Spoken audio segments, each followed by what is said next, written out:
আসসালামু আলাইকুম রহমতুল্লাহি ওবরকাতুহ।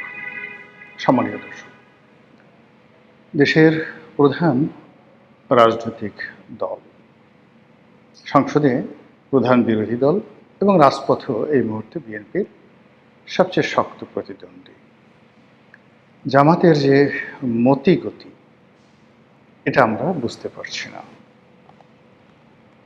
স্বয়ং প্রধানমন্ত্রী তাদেরকে গুপ্ত শক্তি হিসেবে নানা রকম, যাকে বলা হয় টিটকারি এবং নানা রকম বাক্যবান্তি নিয়ে ছুড়ে দিচ্ছেন। আবার তারা যে কোনো কাজ করতে পারে, তাদের পক্ষে যে কোনো কর্ম করা সম্ভব। ইতিমধ্যে বাংলাদেশে এরকম একটা পরিবেশ পরিস্থিতি, এরকম একটা ভাবমূর্তি তৈরি হয়ে গেছে। এটা যেভাবে সত্য, আবার একই সঙ্গে বিএনপির ভেতরে এবং বাইরে একটা বিশাল শ্রেণী রয়েছে যাদের বিশ্বাস যে জামাত আসলে কিছুই করতে পারে না। জামাতের যে ক্ষমতা, সেই ক্ষমতাটা হলো একটা, যাকে বলা হয় ফুলিয়ে ফাঁপিয়ে দেখানোর মতো একটা ক্ষমতা। যত বর্ষণ করে তত গর্জন করে না, বা যত গর্জন করে তত বর্ষণ করে না। এই যে প্রবাদ বাক্য, এই প্রবাদ বাক্যটির সঙ্গে জামাতের ভীষণ রকম মিল আছে। আপনারা জানেন যে 2013 এবং 2014 সনে সরকার বিরোধী প্রবল আন্দোলন হয়েছিল আওয়ামী লীগের বিরুদ্ধে, জামাত এবং বিএনপি। ঠিক ওই সময়টিতে বিএনপি কায় মনোবাক্যে নির্ভর করেছিল জামাতের উপর, তাদের সাংগঠনিক ক্ষমতা, এবং তারা মনে করতো বিএনপি ওই সময় যে সারা বাংলাদেশে তাদের যে ক্যাডার ভিত্তিক রাজনীতি আছে, তাদের যে অর্থ আছে এবং আরও অনেক ক্ষমতা আছে, সেই ক্ষমতা দিয়ে 2014 সনে যে নির্বাচনটি হলো, সেই নির্বাচনটি মূলত তারা ঠেকিয়ে দিতে পারবে। সেই নির্বাচন ঠেকানোর জন্য যা কিছু করা দরকার বিএনপি করেছে, কিন্তু তার সঙ্গে সঙ্গে তাদের নির্ভরতা ছিল জামাতের প্রতি। এরপরে যখন আবার আওয়ামী লীগ সরকার ক্ষমতায় এলো, তারপর আরেকটি জ্বালাও পোড়াও হলো। সেই জ্বালাও পোড়াও আন্দোলনের নেতৃত্বে ছিল মূলত জামাত। বেগম জিয়া তখন জীবিত এবং তিনি সর্বান্তকরণে বিশ্বাস করতেন যে জামাত কিছু একটা করতে পারবে এবং তাদের সেই ক্ষমতা আছে। আপনারা জানেন যে দীর্ঘদিন ধরে অবরোধ চলছিল। সেই অবরোধের পর্যায়ে সারা বাংলাদেশে কি না হয়েছে, এবং আওয়ামী লীগ অত্যন্ত স্মার্টলি সে বিষয়গুলো হ্যান্ডেল করে পরিস্থিতি স্বাভাবিক করার চেষ্টা করেছিল, এবং একই সঙ্গে জামাতকে আর বাড়তে দেয়নি। ফলে 2016, 17, 18 এই 3টি বছর জামাতের জীবনে সরকারের পক্ষ থেকে রীতিমতো একটি, যাকে বলা হয় সুনামি নেমে এসেছিল।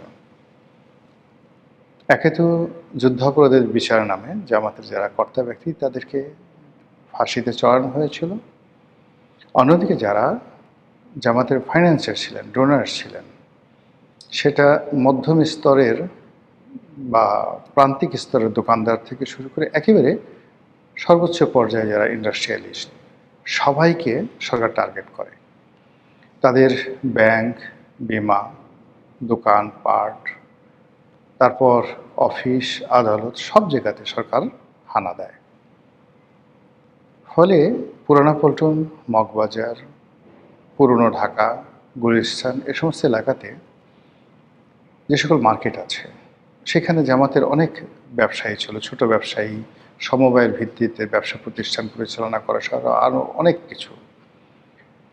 সরকারি নজরদারি, সরকারি হামলা, সরকারি মামলার কারণে তাদের সকল ব্যবসা প্রতিষ্ঠান, এমনকি ছোট একটা জুতার দোকান কোনো জামাতের মালিক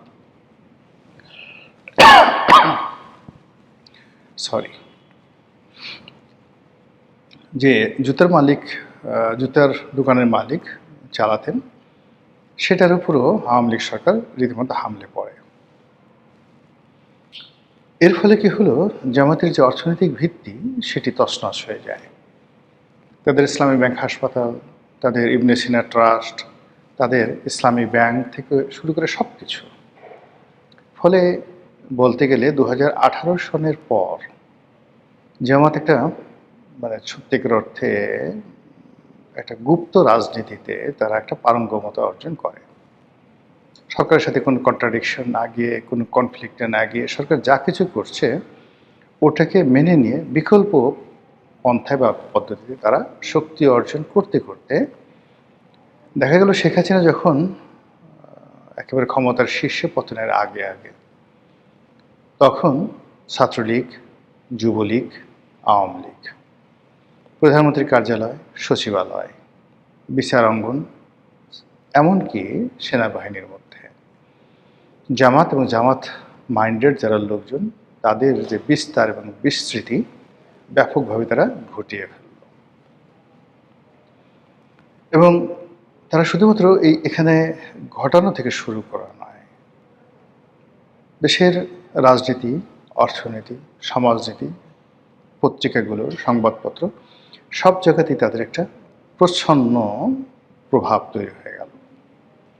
এর প্রেক্ষিতে যখন শেখ হাসিনার পতন হলো, সঙ্গে সঙ্গে ডক্টর ইউনূস যে ক্ষমতায় এলেন তাকে সব রকম লজিস্টিক সাপোর্ট দেওয়ার মতো মেশিন অ্যান্ড মেশিনারিজ অথবা যে ধরনের মেধা দরকার, প্রকল্প দরকার, লোকবল দরকার, সব কিছু নিয়ে জামাত বন্ধুত্বের যে হাত বাড়ালো ডক্টর মোহাম্মদ ইউনূস, তিনি মনে করলেন এই বিপদের দিনে এটা তার জন্য একটা বিরাট সাহারা বা সহায়। তো জামাতের সেই সহায় এবং সহযোগিতা নিয়ে ডক্টর মোহাম্মদ ইউনূস বেশ কিছুদিন ভালোই চলছিলেন। কিন্তু সমস্যা হয়ে গেল, সারা বাংলাদেশে চাঁদাবাজি, একের পর এক মব ইত্যাদি কারণে পুরো পরিবেশ পরিস্থিতি সরকারের নিয়ন্ত্রণের বাইরে চলে যায়।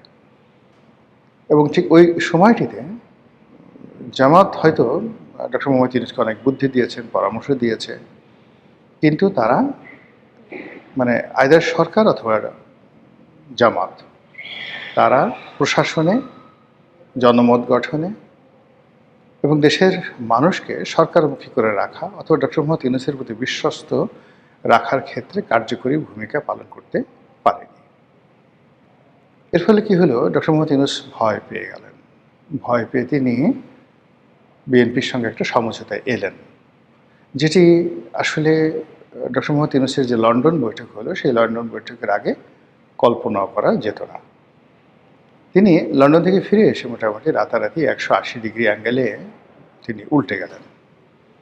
ঠিক সেই সময়টাতে ডক্টর মোহাম্মদ ইউনূসকে নিয়ন্ত্রণে রাখার জন্য জামাত মাঝে মধ্যে হুঙ্কার দিত, বড় বড় কথা বলতো, এবং তাদের যে সকল প্রক্সি টিম ছিল রাজনীতিতে, যেটা এখনও আছে, সেই প্রক্সি টিমের মাধ্যমে তারা নানা রকম বিভ্রান্তি তৈরি করা শুরু করলো। তারা কখনো জোট করলো, রাজনৈতিক জোট, কখনো বিএনপির একেবারে কিচেনে, রান্নাঘরে তাদের নিজেদের লোক ঢুকিয়ে দিল এবং সেই লোকগুলো এখনও আছে। এরপর রাজনীতির ময়দান গরম করার চেষ্টা করলো, ডক্টর ইউনূসকে আবার বাগিয়ে আনার চেষ্টা করলো, কিন্তু আসলে হলো না। অবশ্য হতে পারতো যদি যেটা উসমান হাদির যে হত্যাকাণ্ড, এই হত্যাকাণ্ডটি না ঘটতো।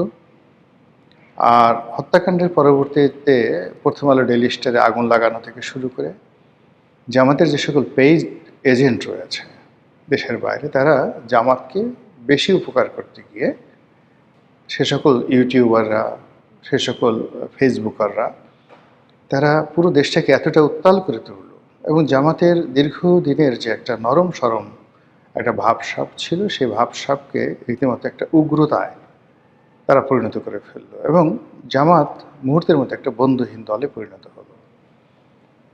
ঠিক সেই অবস্থাতে যখন বিএনপি ক্ষমতায় এলো বা বিএনপি নির্বাচনে আসার ঘোষণা দিল, নির্বাচনের আসলে রেজাল্টের আগের দিন পর্যন্ত জামাত এবং তাদের যারা লোকজন আছে তারা কিন্তু একটা ভাইব তৈরি করে রাখতে পেরেছিল। কিন্তু নির্বাচনের ফলাফল যথেষ্ট ভালো হয়েছে আমার দৃষ্টিতে জামাতের এবং জোটের, কিন্তু যে কৌশল তারা অবলম্বন করতে চেয়েছিল সেই কৌশলটা আসলে হয়নি। যেভাবে চরমোনাই এবং ইসলামী দলগুলোকে নিয়ে তারা একটা ঐক্য করার চেষ্টা করেছিল, আর যেভাবে এনসিপি বিএনপির সঙ্গে ঐক্য করার চেষ্টা করেছিল, ওভাবে যদি হতো তাহলে সেক্ষেত্রে জামাতের যাকে বলা হয় যে ফলাফল, সেটা একটা অন্যরকম ফলাফল হতে পারত। ২ নম্বর হলো যে জামাত যে এখন বিরোধী দলে আছে, সেই বিরোধী দলটাও যদি তারা বিরোধী দলে আসতো চরমোনাইয়ের সঙ্গে, সেটা অনেক শক্তিশালী হতো। আবার অন্যদিকে যদি এনসিপির যারা লোকজন রয়েছে তারা বিএনপির সঙ্গে থাকতো, তাহলে এই যে বৃহৎ যে শক্তিটি, এই বৃহৎ শক্তিটি বিএনপির মধ্যে বিলীন হয়ে যেত। কিন্তু এখন যেটা হলো যে এনসিপিকে তারা নিজেদের মতো নিয়ে নিয়েছে। এক্ষেত্রে এনসিপির তো আসলে আলাদা কোনো সত্তা বা আলাদা কোনো শক্তি নেই, কিন্তু তাদেরকে বাঁচিয়ে রাখতে হচ্ছে, তাদেরকে প্রমোট করতে হচ্ছে একটা বিকল্প শক্তি হিসেবে। এতে করে জামাতের যে শক্তি সেটা কমে যাচ্ছে, এনসিপির শক্তি ক্রমশ বেড়ে যাচ্ছে এবং এনসিপিকে সরকারের যারা লোকজন তারা আবার বিভিন্নভাবে টানাটানি করার চেষ্টা করে জামাতকে দুর্বল করার চেষ্টা করছে। তা এরই মধ্যে সুদূর দিল্লি থেকে শেখ হাসিনা বারবার কলকাঠি নেওয়ার চেষ্টা করছে, আর জামাত বারবার বিএনপিকে ভয় দেখাচ্ছে যে বেশি বাড়াবাড়ি করবেন না, তাহলে শেখ হাসিনা ঢুকে পড়বে, ভারত আওয়ামী লীগে ঢুকিয়ে পড়বে, আমাদের সঙ্গে সমঝোতা করে থাকুন।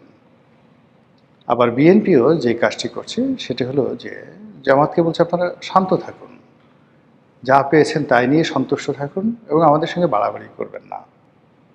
যদি বাড়াবাড়ি করেন তাহলে আমরা শেখ হাসিনাকে আবার বাংলাদেশে পুনর্বাসিত করব, রাজনীতিতে তাদেরকে পুনর্বাসিত করব, এভাবে বলেনি, মানে message is going in that way. আচ্ছা, তো এভাবে যখন চলছে, সরকারের মাত্র 1.5 মাস বয়স, এই 1.5 মাসের মধ্যে অনেকগুলো ঘটনা ঘটে গেছে। জামাত কিন্তু কোনো ঘটনাটাই সেই ধামাচাপা দেয়নি, তারা প্রতিটি ঘটনায় রেসপন্ড করেছে। এবং এই রেসপন্ডের মধ্যে সবচেয়ে আশ্চর্য ব্যাপার হলো তারা যখন যেভাবে প্রয়োজন সেভাবে হুমকি দিয়েছে, জোরে কথা বলেছে, রাজপথ গরম করার চেষ্টা করেছে, আন্দোলন করার চেষ্টা করেছে এবং আন্দোলন করে সারা বাংলাদেশ মানে যাকে বলে উল্টে দেওয়ার মতো শক্তিমত্তা প্রদর্শন করার চেষ্টা করেছে। জামাত এবং এনসিপির যারা লোকজন তারা সরকারকে বারবার বোঝানোর চেষ্টা করছে যে শেখ হাসিনার মতো একটা শক্তিশালী সরকারকে তারা ক্ষমতার থেকে তাড়িয়ে দিয়েছে। কাজী সে তুলনায় বিএনপির কোনো দলই নয়, বিএনপির যে সরকার সেটা কোনো সরকারই নয়। কাজী তারা অতীতের যে কোনো সময় সে শক্তিশালী এবং তারা যে কোনো সময় এই সরকারকে ফেলে দিতে পারে। তো আমরা যারা সাধারণ দর্শক তারা এই জামাতের হুঙ্কারে যখন দেখি যে বোধহয় বাংলাদেশের অবস্থা ভালো যাবে না, জামাতে এখনই বিরাট কিছু করে ফেলবে, তারা যে রাজপথে আন্দোলন ডেকেছে এই আন্দোলন ছড়িয়ে পড়বে টেকনাফ থেকে তেঁতুলিয়া পর্যন্ত, কিন্তু জামাত মুহূর্তের মধ্যে তাদের কণ্ঠ নামিয়ে আবার সুরেলা শব্দে, মিহি গলায়, চিকন গলায় তারা আবার সরকারের গুণগান করছে, পার্লামেন্টকে সচল রাখার চেষ্টা করছে।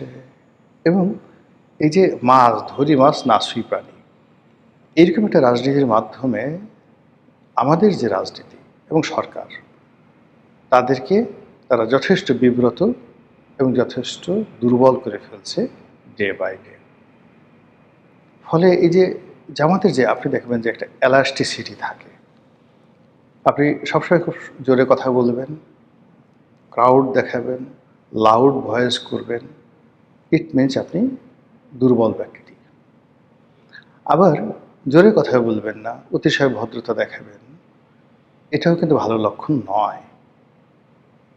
কিন্তু আপনি সময় মানে প্রয়োজনের সময় আপনি আপনার কণ্ঠকে একদম 18 স্কেলে নিয়ে যেতে পারেন, আবার প্রয়োজনে আপনি ক্লাসিক বা ধ্রুপদী সঙ্গীতের মতো ধীরে ধীরে ধীরে ধীরে কণ্ঠ নামিয়ে এনে একেবারে এখানে একটা মেলোডিয়াস সাউন্ড আপনি তৈরি করতে পারবেন।